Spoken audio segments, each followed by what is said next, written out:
is Ryan here, and I have a question for you. What do you do when you win? Like, are you a fist pumper, a woohooer, a hand clapper, a high fiver? If you want to hone in on those winning moves, check out Chumba Casino. Choose from hundreds of social casino-style games for your chance to redeem serious cash prizes. There are new game releases weekly, plus free daily bonuses. So don't wait. Start having the most fun ever at ChumbaCasino.com. No purchase necessary. VGW Group. Void where prohibited by law. 21 plus. Terms and conditions apply. Okay, so you're here for the deep dive because you really want to understand, what's up in men's NCAA basketball right now. That's right. And that's what we're going to do today. Exactly. We've got a really, really cool perspective using, what fans like you have been searching for online. Yeah. It gives us like a real-time look into what's going on in the sport. Exactly. And we've got a pretty broad set of information to dig through here. Yeah.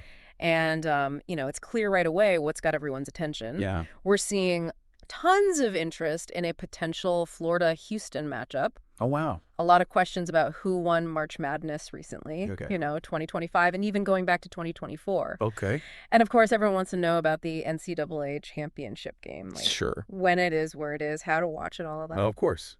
Yeah, and beyond the big picture stuff, it looks like fans are really digging into the details on specific teams. Yeah. Florida Gators and Houston Cougars, those are coming up a lot. Mm-hmm. And it's not just the teams themselves either, right? Yeah. Oh, no. Player names are popping up all over the place. Absolutely. Will Richard Walter Clayton Jr., Emmanuel Sharp, L.J. Cryer, Alex Condon. Right. Jawan Roberts, Joseph Tugler. Yeah, even Al Horford and Chinyelu. That's right. Okay, so what are we doing with all this? Well, we're going to unpack it. Yeah. Our goal today is to figure out what these searches really tell us, Right. about the big storylines in men's college basketball. Yeah. Especially around March Madness and how Florida and Houston might factor into all of that. Okay, great. So where should we start? Well, one thing that really jumps out at me is just the sheer amount of interest in a potential Florida versus Houston matchup. Like, people are searching for these two teams together in every way you can imagine. Oh, why? It's not just waiting for the schedule to come out. They're already thinking about this game. Wow. And probably speculating on how it might play out. Interesting. I think when you see this kind of focused interest this early, it usually means there's something really compelling about the teams involved. Oh, okay. Some kind of narrative that's already taking shape. It's like everyone's filling out their brackets in their heads already. Exactly. Oh, wow. And it's not just about who might play either. Right. We're seeing tons of searches for things like who won March Madness 2025? Why? Who won March Madness? Who won the NCAA basketball championship in 2025? Mm-hmm. And a lot of people looking back at 2024, too. So looking back and looking forward. Exactly. And I think that shows us that understanding, the recent history of the tournament, it's really important for fans. Right. It's about context. It's about knowing who the teams to beat are. Yeah. And I think it's interesting to think about why so many people are searching for past winners.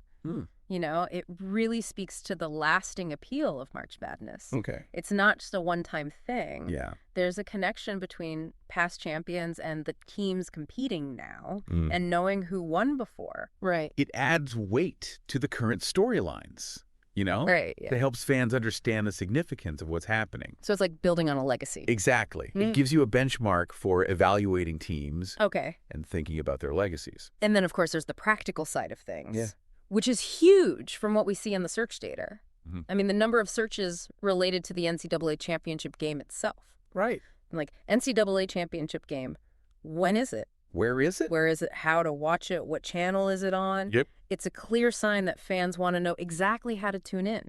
Absolutely. They don't want to miss, the biggest event in college basketball. I think the really interesting thing about these how to watch searches is how detailed they are. Okay. People are looking for specific channels, streaming options. It really shows how important it is for fans to have all the information right away. Right. It reflects how we watch things now. Yeah. There are so many different ways to access content. Mm-hmm. And people want to find the most convenient one for them. Yeah, for sure. Now, shifting gears a bit. Okay. When we look at the searches for specific teams, like Florida basketball, Houston basketball, right, or even just their nicknames, it tells us there's a really dedicated fan base out there. Okay. These aren't just casual mentions. Right. people are actively trying to find information about these programs. They want to stay updated. Exactly. They want to know how they're doing, what their potential is. I see. And then within those team-specific searches, there are some that hint at a deeper level of interest. So for Florida, for example, there are searches for their roster, their head coach, Todd Golden. Even a question about a potential women's basketball matchup with Houston. Oh, wow. It all points to fans who are really engaged. Yeah, they're not just skimming the surface. Exactly. They want to know about the people involved, the broader context of the program. And we're seeing a similar pattern with Houston, right? Absolutely. Yeah. Searches for their roster, their coach, Kelvin Sampson. Right, the women's team matchup. Yeah, it seems like fans really want to get the whole picture. For both programs. Yeah, and what's even more interesting is the appearance of specific player names in these searches. Yeah. So for Florida, we're seeing Will Richard and Walter Clayton Jr.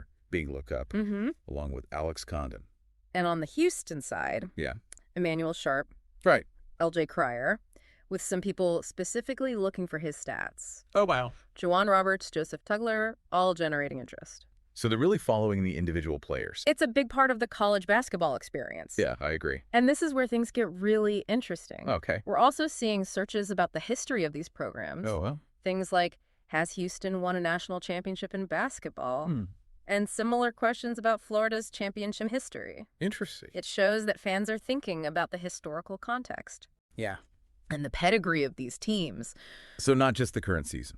Exactly. And this awareness of history is really important. Okay. It helps us understand the significance of what's happening now.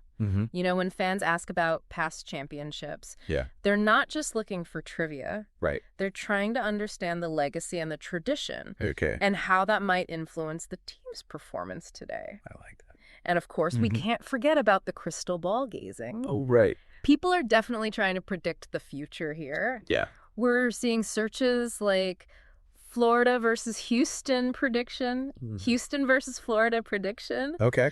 Along with searches for odds and betting lines. So they want to know who might have the edge. Absolutely. It's all about anticipation. And I think it really highlights, you know, the competitive and sometimes speculative nature of being a sports fan. Right. People love trying to guess what's going to happen. Yeah. And comparing their own thoughts. Yeah.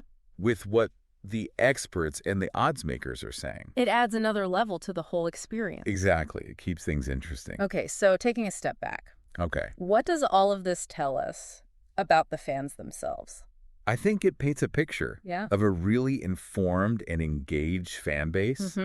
People aren't just passively watching basketball. Right. They're actively searching for information on all sorts of things. Yeah, potential matchups. Past results, how to watch, team details, player stats, historical context. It's a lot. It is. Yeah. And that potential Florida versus Houston game, that's clearly a major point of interest. Yeah. And the overall fascination with March Madness, looking back and looking ahead, that's undeniable. Yeah. So we've got a fan base that's both really broad with all the general searches about the tournament, but also incredibly specific with those detailed questions about individual players. That's the really interesting part. Yeah, it's like a really sophisticated level of engagement. Absolutely. Where both casual fans and diehards are digging deep into the stuff they care about. Exactly. Okay, so let's recap. Okay. What are the key takeaways here? Well, first, there's a ton of excitement around that possible Florida-Houston game, which suggests there's something special about those teams. Right. Or the potential matchup itself. Right. People really want to know who won the recent March Madness tournaments, which shows just how important it is to follow that championship narrative. Right. Having easy access to viewing information. Yeah. Especially for the NCAA championship game. Right. That's a major concern for fans. Okay, so those are like the big three. Exactly. But then it gets really interesting. Yeah. When you see how those connect to the more specific stuff. Like the general interest in March Madness goes hand in hand with those searches about Florida and Houston and even individual players. Like Will Richard, Walter Clayton Jr., Emmanuel Sharp. Yeah. LJ Cryer, Alex Condon, all of them. It's a really multifaceted way of engaging with the sport. Right. And when you consider just how many searches there are and how much variety we're seeing, it makes you wonder. It does. Like, what does this tell us about how fans today are experiencing college basketball and interacting with big events like March Madness? You know, is it all about that instant need for information? Yeah. And the desire to not just follow, but to actually predict the stories of these teams and players. Yeah, like we're not just watching anymore. Exactly. We're trying to figure out what's going to happen next. It's a whole new level of engagement. It definitely gives you something to think about. That's for sure. Thanks for joining us for the deep dive. Thanks for having me. Today is your lucky day. Today is the day that our $3 website works for you, paying you directly to your PayPal daily. Imagine $3 ongoing continuous payments to your PayPal account.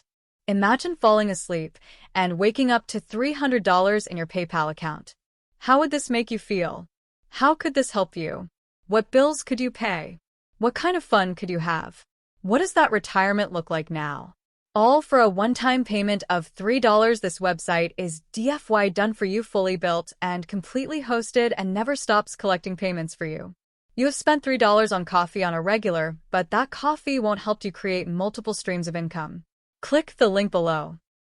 Hello, it is Ryan, and we could all use an extra bright spot in our day, couldn't we? Just to make up for things like sitting in traffic, doing the dishes, counting your steps, you know, all the mundane stuff. That is why I'm such a big fan of Chumba Casino. Chumba Casino has all your favorite social casino-style games that you can play for free anytime, anywhere with daily bonuses. So sign up now at ChumbaCasino.com. That's ChumbaCasino.com.